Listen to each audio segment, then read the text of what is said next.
Oui, alors je suis Jean-Pierre Chalot, je suis réalisateur et producteur d'une série de dessins animés basés sur des contes et légendes africains.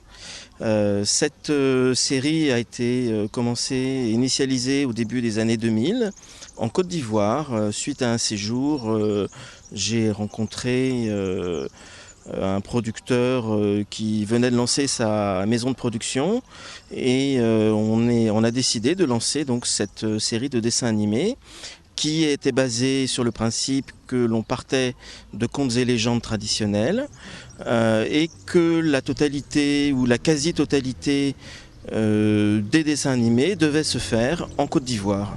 Je vais te donner une bonne leçon. Tu t'en souviendras pendant longtemps.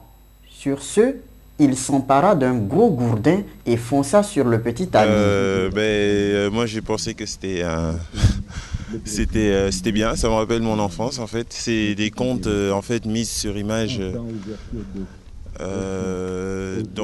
Moi personnellement dans mon enfance c'était plus nos parents ou les grands frères, les grandes sœurs qui nous racontaient ces petites histoires toutes simples mais pleines d'enseignements. Donc ça m'a rappelé un peu ça, donc c'était très bien, je trouvais. Donc le début en fait de ce projet date du début des années 2000. Je viens lier avec toi une amitié sincère et durable. Et nous avons même dû trouver une technique de création de dessins animés qui permettent de faire ces dessins animés avec un budget réduit. Puisqu'en fait à la base on n'avait pas de budget et que en Afrique pour qu'un projet soit viable il faut éviter quand même des budgets excessifs. Écoute gamin, Appelle-moi Ali.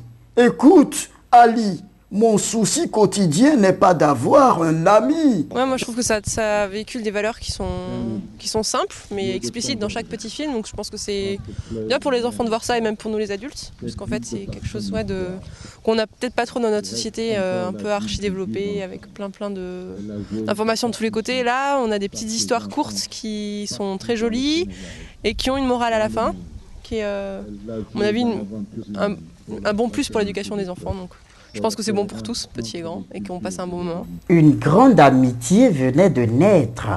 En furent témoins Koba la tortue enfouie dans un buisson, Jaka la chauve-souris verte et la grande famille des termites rouges de passage par là. Tout a été réalisé en Côte d'Ivoire, voilà, au début des années 2000-2001.